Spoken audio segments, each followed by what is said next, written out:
Merci d'être avec nous sur Europe 1 ce 1er août. C'est l'heure du journal des médias, 9h30, avec Guillaume Janton. Et à la une ce matin, Marine Le Pen s'en prend en direct à un reportage de France 2 sur le terrorisme. Olivier Mine, bientôt héros d'un téléfilm sur France 3. Et la majorité des Français préfèrent la télé des années 70 à celle d'aujourd'hui. On commence donc avec Marine Le Pen qui critique en direct un reportage de France 2 sur le terrorisme. Vendredi soir, la présidente du Front National était l'invitée du 20h de France 2. Durant cette édition, la rédaction proposait aux téléspectateurs un reportage sur les origines des terroristes. Un reportage qui a fortement déplu à Marine Le Pen qui n'a pas hésité à critiquer ce magnéto suite à sa diffusion. Elle a dénoncé, je cite, un parti pris, comme toujours dans les médias, pour trouver des excuses au gouvernement qui se sont succédés et qui sont obligés de constater qu'il y a eu 250 morts en France liés au terrorisme islamiste. Fin de citation.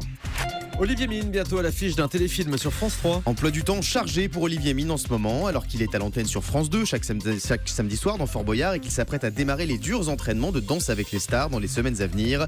L'animateur a confié à Télé Loisirs qu'il allait tenir le premier rôle dans un téléfilm policier diffusé sur France 3 en 2017, sans donner plus de détails sur ce projet. Olivier Mine n'en est pas à son premier rôle dans une fiction. Il avait notamment joué dans Un gars, une fille, mais aussi Simple question de temps, un autre téléfilm de France 3 avec Lynn Renaud. On va retrouver Olivier Mine sur France 3, également sur TF1 dans Danse avec les stars. Il est partout, sauf sur sa propre chaîne France 2. Ouais, c'est ça.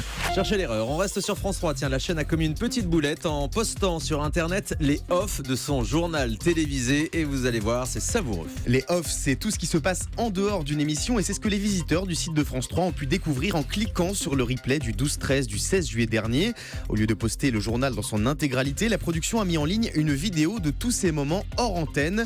L'occasion de découvrir pendant 2 minutes les coulisses souriantes d'un JT avec les journalistes Catherine Matoche. Déjà voir ma gueule, Eric. Est-ce que le maquillage... les mecs à la caméra, là, il y a personne. Ils sont allés faire pipi, tous. Je voulais... Eric, tu m'entends? Voilà, je voulais juste voir ma gueule pour toi. Hein. Parce que moi, je ne vois pas, je vois flou. Donc, est-ce que c'est trop? Est-ce que... 5, 4, 3, 2, 1. Ah, elle n'a pas fait le coup. Je crois qu'elle n'a pas fait le coup, la maquilleuse. Il faut demander à la petite Valérie de venir. Là, c'est toujours lui. Je vais à l'ombre. C'est l'œil de mon père, il avait le même souci. J'ai le même souci que lui. À toi aussi? Alors, la maquilleuse Valérie, urgent, sous l'œil et le cou. Sous l'œil droit, ma fragilité. Mais on s'en fout. On demande la petite Valérie en studio.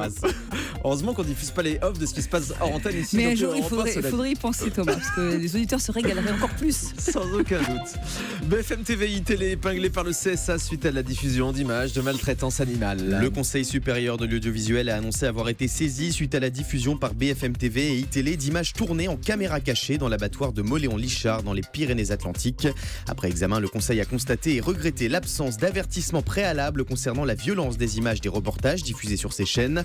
Le CSA a donc rappelé fermement aux responsables des 2 chaînes info la nécessité de prendre les précautions nécessaires lorsque des images difficilement soutenables sont diffusées dans les journaux. Le CSA qui a aussi autorisé la chaîne de la TNT, l'équipe 21, à changer de nom. La chaîne sportive de la TNT gratuite changera de nom dans les semaines à venir pour s'appeler simplement l'équipe, le nom du quotidien du même groupe. Un nouvel habillage de la chaîne devrait être dévoilé prochainement aux téléspectateurs.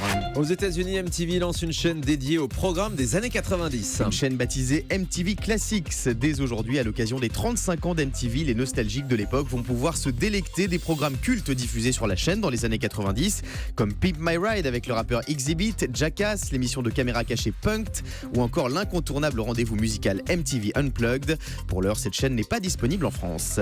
Toute votre jeunesse, la série culte Game of Thrones s'arrêtera dans 2 ans. HBO, le diffuseur de la série aux États-Unis, l'a confirmé ce week-end. Game of Thrones s'arrêtera en 2018 après 8 saisons. Mais selon la chaîne, l'idée d'un spin-off, une série dérivée de Game of Thrones, n'est pas exclue. En revanche, en France, Game of Thrones est diffusé sur Canal+. Série toujours avec la liste de ces feuilletons que l'on regarde sans modération. La plateforme Netflix a publié ces derniers jours une liste des séries les plus binge-watchées. Alors le binge-watching, c'est comme le binge-drinking, sauf qu'au lieu de consommer de l'alcool, on consomme des séries.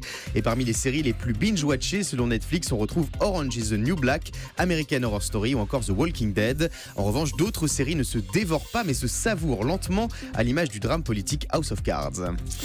Et on termine avec le chiffre du jour. 70% des Français trouvent que la télé c'était mieux avant, selon un sondage BVA pour la presse régionale. Alors par la télé d'avant, ce sondage entend la télé des années 70, celle des shows des Carpentiers sur TF1.